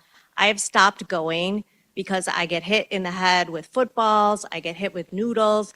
I work full-time. I go at night to relax. I go on a weekend to relax. It's not enjoyable. And if we're going to spend all this money on a pool, it needs to be accessible to everyone. And there needs to be some law down there. Kids running, someone's going to fall and get hurt. We're going to get sued. I implore that you guys consider some kind of law down there. Yeah, even such as like an adult swim, there's nothing like that. So you can't get away from being bombarded and attacked by everything going on at the pool. Yeah. So. This is the second meeting, and this is the second time we've heard that comment. And in following up, Nathan, you want to just share Our plan is to add a full-time FTE pool attendant down there. That'd be Manage great. the pool. I think there's a lot of people that have stopped going to the pool this year because they don't want to fight with somebody. People are getting water gunned in the face and they're asking the kid to stop and the grandparents yelling, "Don't yell at my kid." And, people just need to be polite and respectful, and it's just not happening right now. 100%. That's my comment. Thank you. Thank you. Thank you, Eileen. Hi, my name's Joan Green. I live on Okanoa Circle, been here 8 years. I wanted to follow up with the comments about the parking at the pool and the crowded on Monday mornings and suggest maybe we could look at scheduling that might alleviate some of that problem, coordination of scheduling. The question that I have is about the assessments and you said that this would be paid out of the 2 funds, one being the amenity fund. And I'm wondering if it will deplete the amenity fund. And then, if so, what will happen about that? Then also, there was a question on the strategic planning survey that referenced assessments also. You're hoping to do this without assessments. But if that fund is depleted or close to depleted and we have another, the road falls away someplace and we face an emergency like that again, how are we going to be faring with that? And Sure. are we are we working hard to avoid assessments and increases in our monthly fees? Yes. Thank you. You'll recall that there were a number of hurdles that we needed to get over before we made a final recommendation. And one of those hurdles is review by the Finance Committee with regards to, number one, the adequacy of the existing funding of the amenity reserve. And number two, there is a hard deck, if you will, below which we don't want to go with the amenity reserve. Our very fine Finance Committee Chair, Keith Butler, is here tonight. Keith, I believe that number is $1.5 million or $1.7 million, something like that. So basically, before this thing goes to the community for the vote, we'll have the final contract and the final bids. We can then provide that to the Finance Committee. They will review that, determine, number one, the adequacy of the existing funding to cover the costs, including the 10% contingency. And number two, that as we project forward, we don't go below that safety cushion, that hard deck of $1.5 million. Okay? So that's one of the hurdles that's a consequential, very real hurdle that we have to get over on this thing. That's helpful. Thank you. Keith, yes, Keith, please clarify. Let me just say one thing. No, everything you said is correct. Let me just explain one thing about the capital reserve, because we've talked about 400,000 coming out of the capital reserve. Every single asset, long-lived asset at this community is documented, and we are reserving funds based on the useful life of those assets and when they need to be replaced. So the 400,000 that we're taking from the capital reserve has been set aside for pool-related replacements. So that's why that number is specifically 400,000, because components of the pool have been reserved in that capital reserve, and that's why the 400,000. Right now, in the amenity reserve fund, we have almost, don't hold me to this number exactly, but shy of $5 million. So we'll be taking about 3.1 out, and the new assessments will be coming in for 2027 from your annual assessment, and marked amounts along with amenity fees, lot sales, new home starts and everything. Those amenity fees go back in to build up that fund. So right now, our current projection, pending final numbers and everything, is we will not go below the 1517 number at all, and we will replenish. Now, we won't replenish it back, but I would say current projections would say it's probably going to be at least 3 years before we can do any other major multi-million-dollar capital project, which I will not, as chair of the Finance Committee, I've lived in this community 25 years. I've chaired the Finance Committee. My 6-year term will end at the end of March next year. I will not let this happen to this community financially. Thank you. Keith, your term ends next year, but who's counting? Is that? He's around. He's around. 6 years. And you too. Just a follow-up quick question on that, then okay, I get the terms mixed up. Amenity fees, what the new owners are charged when you buy in? Well, What do you call is that? part of our Amenity fee? assessment, all of our assessment, part of that goes into the amenity reserve. Okay. Okay, and then when new homes are built or a lot is sold, that all goes into the amenity reserve fund. That's what I'm talking about. That has gone up in recent years, Yes. and I've got a neighbor who's having trouble selling their house, and prices are coming down, and are we We are- looking at changing those or holding those steady? The amenity fees, we're working on the budget right now, so for 2027, so I can't say Don't at know. this point. We had our first budget round of budget meetings today. We'll have another round tomorrow. Okay, So, very good. Thank you. Thank you. Hi, I'm Michael Mack from 81 Okinawa Court. Dave, when you sent out the survey, was it a one per household or all members of the household responded? believe that was open to all members of the household. The static group that we sent it to was primary member and secondary non-voting member. So 2 per household. Yeah. Correct. So that would be a population of 3,000 based on 1,500 approximately, and you got 600 respondents. That's a pretty low percentage. Plus, you got 16% that also said do nothing. That takes another 100 people out of your response. I think you're spending an awful lot of money with very little input from the majority of the community. If you would have put the survey, if you would have put on the survey, this is a survey of the pool relative to all the other recreational activities in the community, you might have got more than 600 people because there's not that many people that use the pool.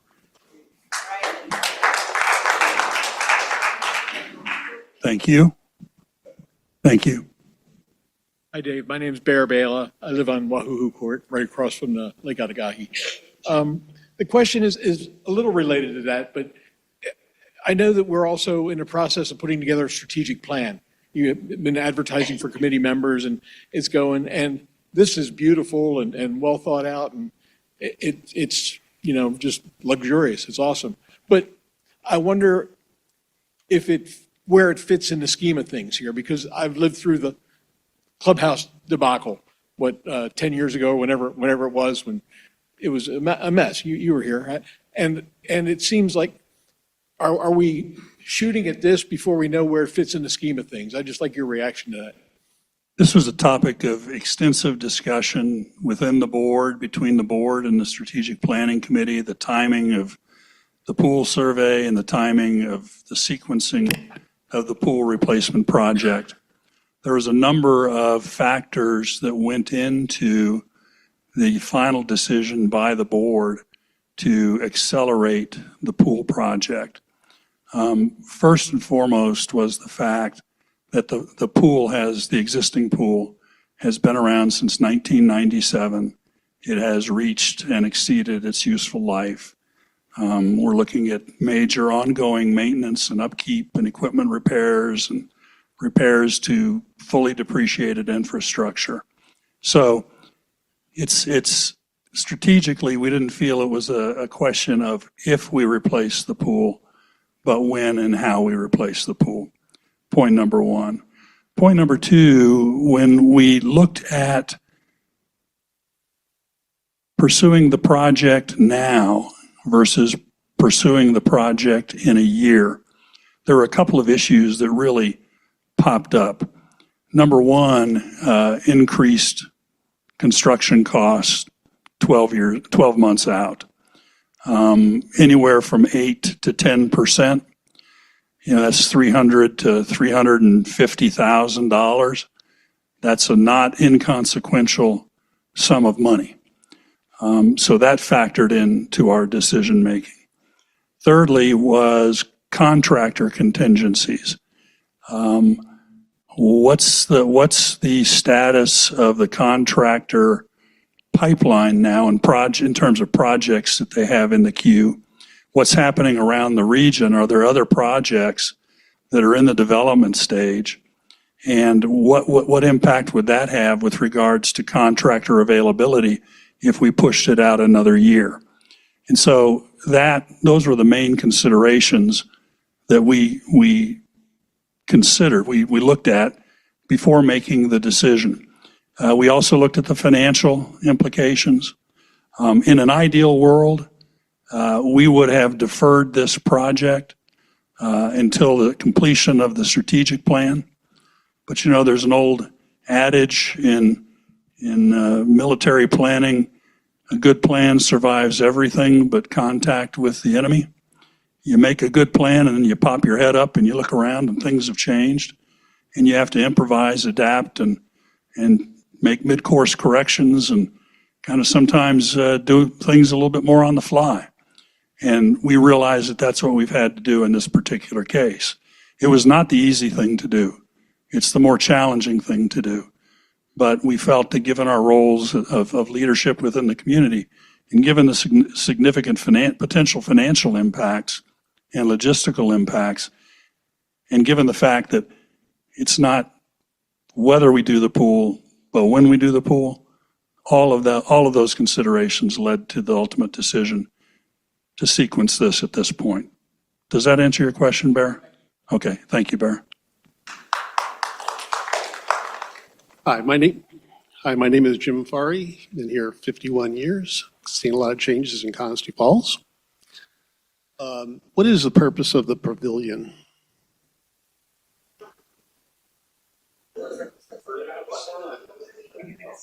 I'll take that one. You want to do that? Sure. Everybody's leaning on me. Basically, what we looked at for that. What is the purpose of the pavilion? Got it?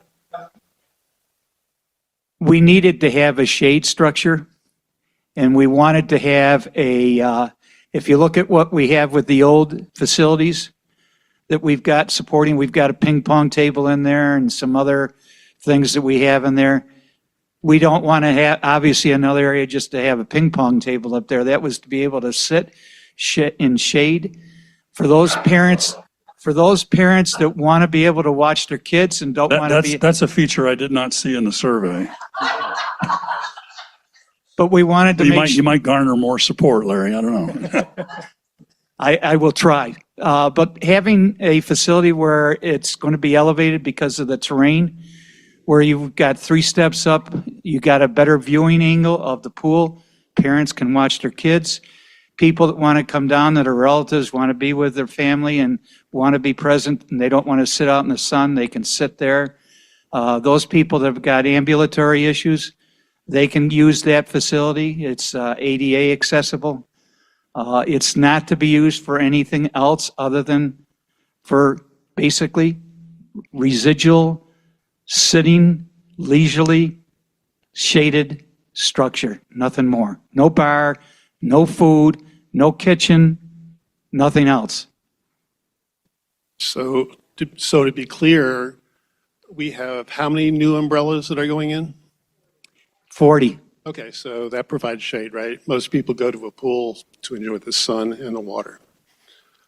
Second, has anybody brought up the thought of rotating that footprint 180 degrees? You get rid of the building. There's all kinds of reasons why that building should not be sitting there next to the pickleball court.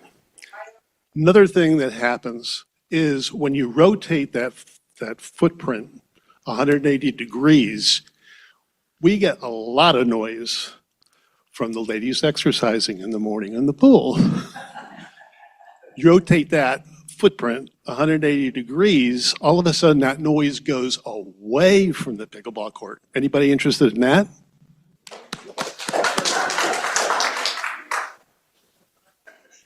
Okay, so then the lap pool is closest to the pickleball courts. They make no noise. If the exercise people, they also have a noise situation that works for them in their favor because they're farthest away from the pickleball noise. So I encourage you to consider that. I don't have any reason why we don't have a pavilion use at all. If you flip the floor pan, you maintain all of the parking spaces that are there, which is just sidewalk space that we're giving up. That makes no sense at all. And one other comment, on the entryway, there was a small gate that anybody could jump over. Does that mean we don't need fobs anymore?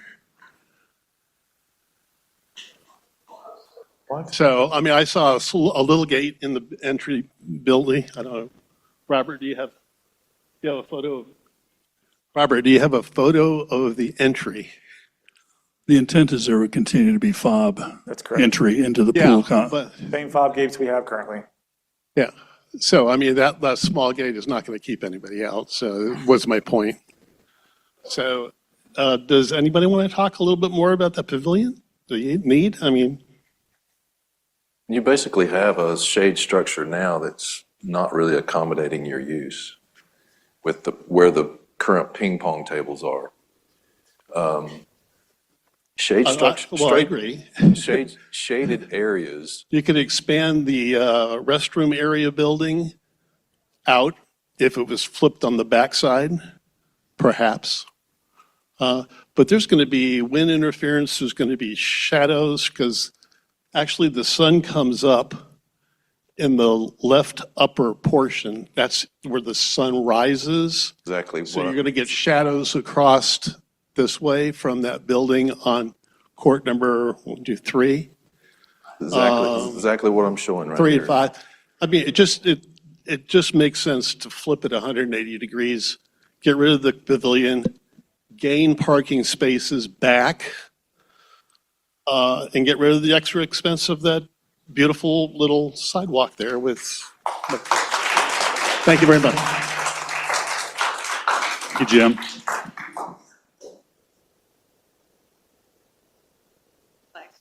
Looks like I'm the last one. My name is Nancy Zapp.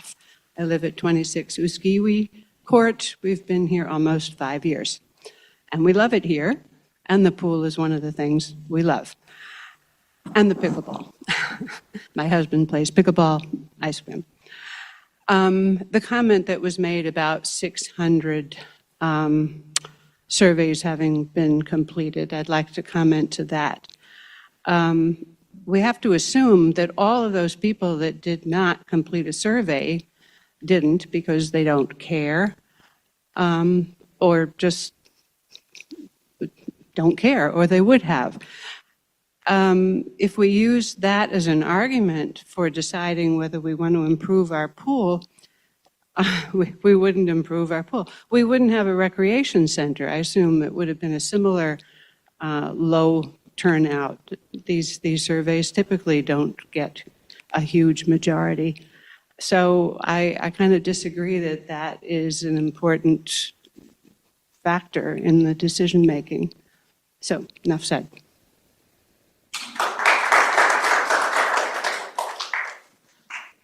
Nancy, I want to make sure I understand your comment. You're saying that the low turnout for the survey is normal? Well, I want to make sure I understood the gist of your. Well, okay. Well, I don't know if anyone remembers how many people would have participated in a survey about the recreation center, but do we? Do we have any idea? I don't have any memory of that, no. Are you saying that it's typical that we get these types of low? I'm just saying, I don't think that should be a criteria. I mean, everybody had an opportunity to voice their opinion. Okay, And gotcha. 600 people did. Gotcha. And, okay, well, regardless, those people who did, they're the ones that are interested. We have this pool of money. You said something like $5 million we have in that account. So it's not a matter of not being able to afford it. We have to replace the pool. So I don't see that as being a factor in our decision making. I just wanted to make sure that I understood. Okay. Thank you for the clarification.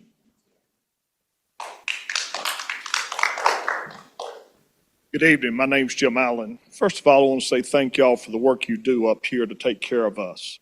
We all moved here for a reason. We've liked the people. We like the area.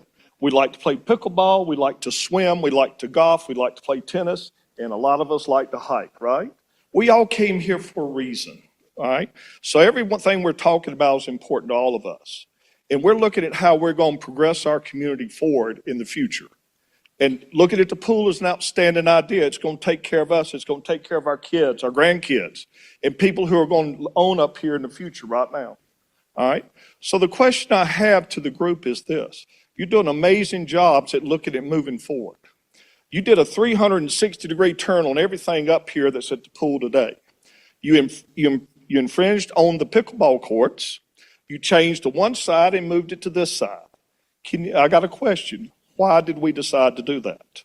We're not infringing on the pickleball court at all. No, I asked you, why did you decide? No, that I understand that. You moved the structure from the other side of the pool to this side of the pool where the pickleball courts are.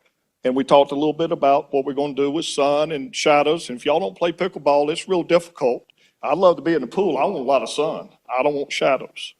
Okay, so I asked the question, why did we change from one side to the other, this whole plan where we already have infrastructure that's working well? To improve the experience of both groups. This is the sound, your proximity is extremely unique because of the closeness, right? The building is going to do a really good job of blocking sound.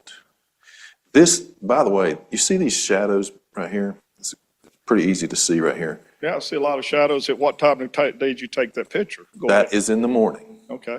That is early morning. I played a lot of pickleball in them courts. I would disagree with that picture, but go ahead. I played a lot of pickleball out here, so go ahead. That may be from up to top, but if you play and you come out there and sit with us on courts 4, 5, 1, 2, and you tell me how it looks. Well, these, all we're saying is this. All I can go by is the way the court is oriented, and I kind of know what the sun comes up in the east and sets in the west. And that's what I tried to do. This may be I don't remember exactly what time, if it's 10 o'clock or 8 o'clock, but it's fairly early. It's before noon. So the move from putting flipping it around because of noise on both sides, correct? Noise primarily, yes, and just to give you a sense of space. So you're a pickleball player. You got a lot of people playing pickleball, and I guarantee you we have a lot more playing pickleball, and I respect the people who swim. I'm all for the people having their space. I like that. That enhances our community, all right? But the key is this. When we sit and play, you've now put us in a funnel with no air. You've now blocked all our airflow. We got probably 80% of our airflow is blocked because it's to the left of this picture up here. Can you tell me what you're putting on the back of that fence? So it's not a fence down. Well, I don't know if I can agree with that because your prevailing wind in western North Carolina is out of the northwest. No, thank you. Thank you, Jim. Southwest. So what you've got is this. You have now put. So right now what you've done is now you put a solid wall that is got padded wall that's blocking all the air, and then a solid building that's blocking all the air on 4 of our 6 courts. You go play in that sauna that's going to be there. That's not a fair place to put us to play. Right now it's opened. It allows air to flow back and forth. I understand people worried about, I think it's more worried about people watching people than actually hearing, okay? Because there's a lot of noise going back and forth. It really is, okay? But when people are out there together as a group, we don't say anything about them playing out there having a good time in the morning when it's all time, and most of that time is from spring to the end of summer. We celebrate that. Love to see the activity. We have a lot more people playing pickleball then. But the areas should be open so the air flows through. Are we watching what people are doing in that pool? Heck, we don't care. Are they watching what we're playing pickleball? No, they don't care. So why do we move it this way and block all our airflow so that we can enjoy? I appreciate that, and that's a good perspective. That's a good perspective. You know. I want to say thank you for enhancing our community, because that's what you're trying to do is enhance. We're trying. All we ask for you is to look a little bit and say, are we enhancing everything? Because I promise you, there's a lot more pickleballers that's going to come to this community, that's going to play. It's going to continue to get bigger and bigger because us old folks can't play that tennis ball. I love tennis. I just can't play it anymore, right? So thank y'all for what you do. I'm not fussing. I'm saying thank you. All right? Thank you, Jim. We appreciate you so much. Thank you, Jim. I know I had a turn, but can I have another turn? Of course you can. Okay. As the pickleball group, is a lot of people here tonight, you're going to hear a lot of pickleball perspective. I'm for a new pool. I know we need one. I'm not saying that we don't need a new pool. I'm just saying, like many people here, that this rendering, which you're calling a preliminary proposal, may not really be the best thing for our group. And when you are enhancing, you're enhancing an amenity that we own, the pool, making it bigger, making it more functional, making it better. But it seems to us that you're doing it at the expense of another amenity, which we also, in your principles, need to take care of and be fiscally responsible for. Absolutely. And as we stated at the beginning of the presentation, this is a preliminary presentation. Two purposes of these meetings: communicate clearly to you what we're looking at, get back from you feedback. And that's what we've received tonight. And that's consistent with the purpose and goal of this meeting. And, you know, that's all I can tell you. The proof in the pudding will be in the eating. The question is, given the feedback, what happens now? And what additional feedback will happen? And maybe what needs to happen now is that this preliminary plan is shared more fully with at least the pickleball committee board and the facilities planning committee to at least look at some of the suggestions, whether it's rotating, whether it's changing, whether it's leaving our fence and building on the other side, whatever it is, but get feedback from the user group that it's impacting the most. We are in violent agreement.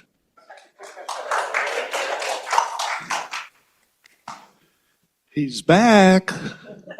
Hurry up, it's almost 8 o'clock. No problem. This will be really quick.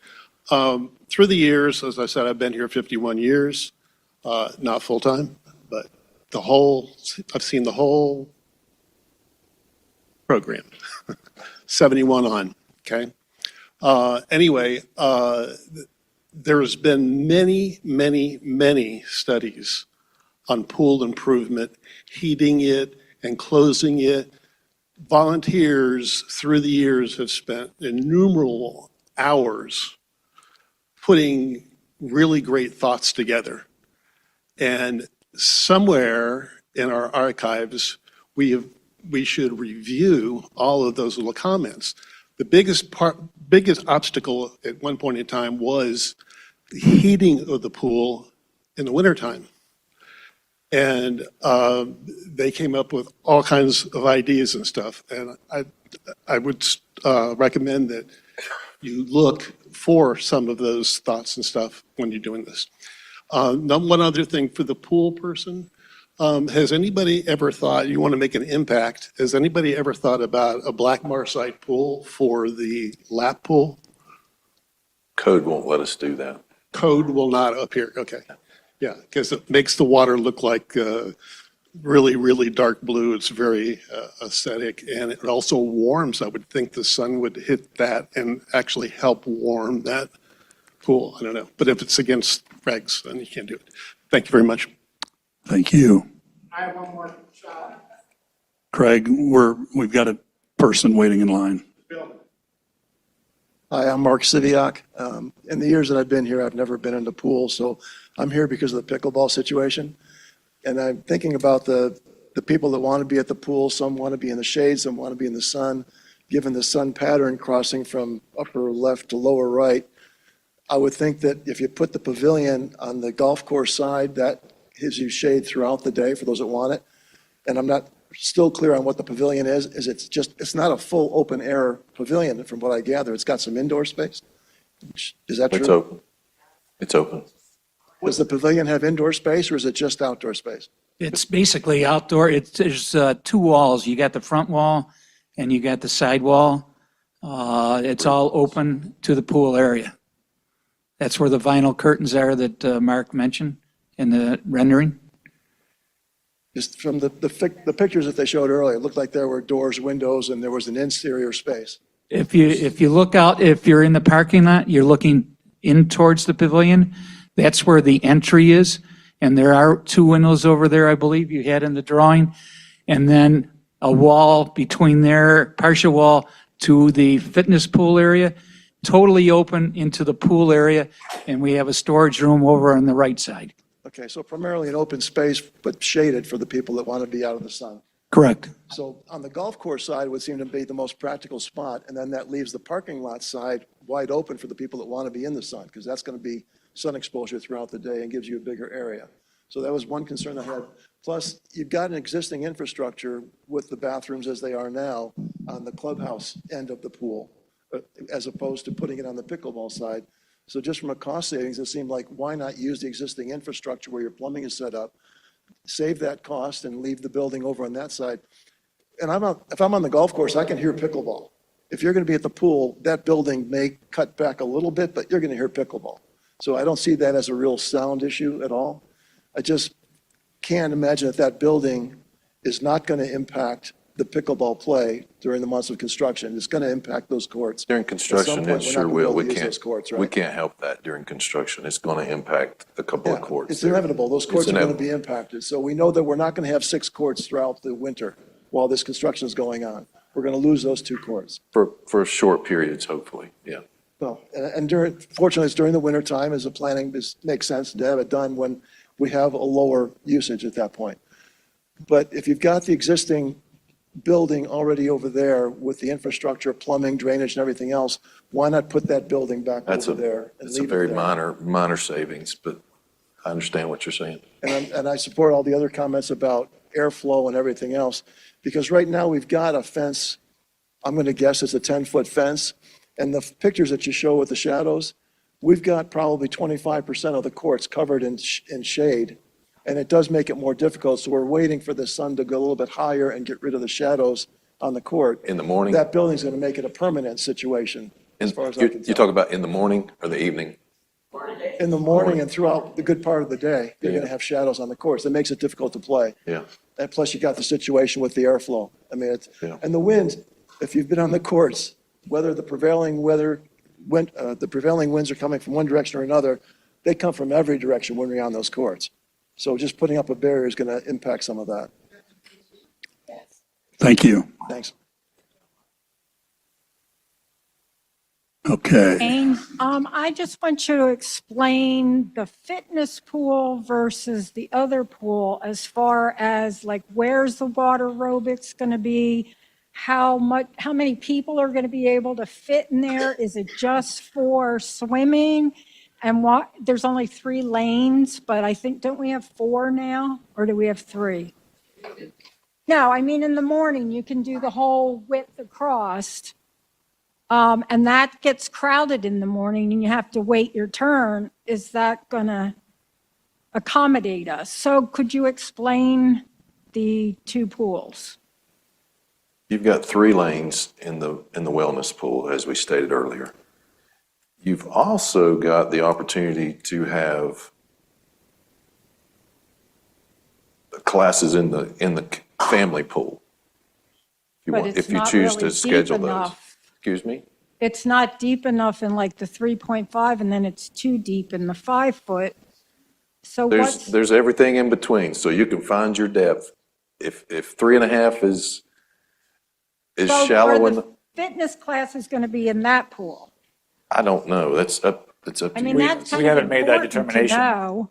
If you don't need deep water, you can have, you've got a lot more area for fitness classes in this pool now than you have currently. Another thing, you have kids with diapers that now go in the kiddie pool. What are you doing with this pool? We mandate that kids wear swim diapers, and that's They're not pretty allowed standard. to be in there. They have to be in the kiddie pool right now. They wear swim diapers in They're most not all allowed, commercial well, pools. the way it is now, they're not allowed to be in there unless they're potty trained. In all of my other communities, and I've been in 6, and even in my personal communities, I have young children myself, we wear swim diapers. They don't, and yeah, we encourage them to be potty trained, but that's difficult to enforce. Okay, have so a you're not fecal- doing anything about that.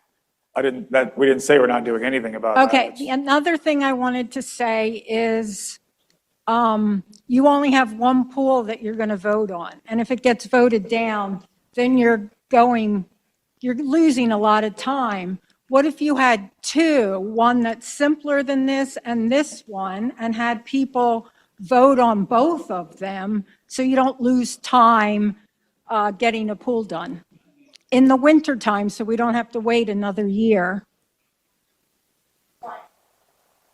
Good thought. there are the design costs associated with the second design as well that we have to consider.